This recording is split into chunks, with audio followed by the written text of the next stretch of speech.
നന്ദിനി, ഞാൻ കരുതി ചടങ്ങുകളൊക്കെ തുടങ്ങിക്കഴിയുന്നു. ഇല്ല, തുടങ്ങാൻ പോകുന്നതേ ഉള്ളൂ. ഇത്രയും നല്ലൊരു കാര്യം അവൾക്ക് നടത്തി കൊടുത്തല്ലോ, നന്നായി. സത്യത്തിൽ ഞാനല്ല ഇതൊന്നും നടത്തിക്കൊടുത്തത്, നന്ദിനിയുടെ ഭർത്താവാ.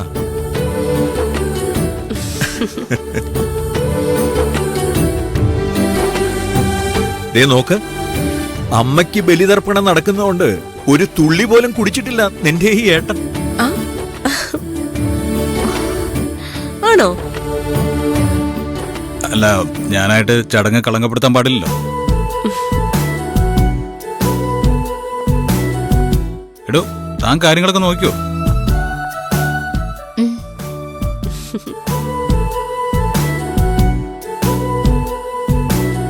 എന്നാ പിന്നെ ചടങ്ങ് തുടങ്ങാം അല്ലേ?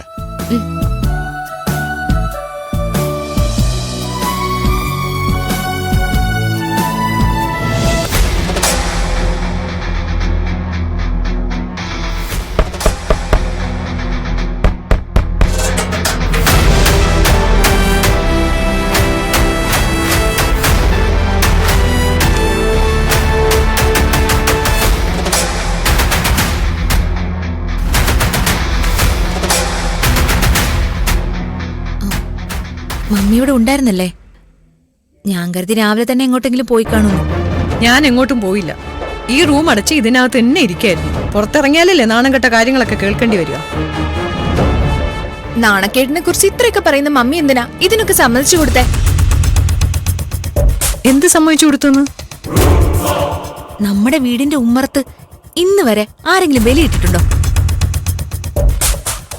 ഡാഡിയുടെ ബന്ധുക്കൾ മരിച്ചിട്ടുണ്ട്, മമ്മിയുടെ ബന്ധുക്കളും മരിച്ചിട്ടുണ്ട്. ആർക്കെങ്കിലും ഇവിടെ ബലി ചടങ്ങുകൾ നടത്തിയിട്ടുണ്ടോ?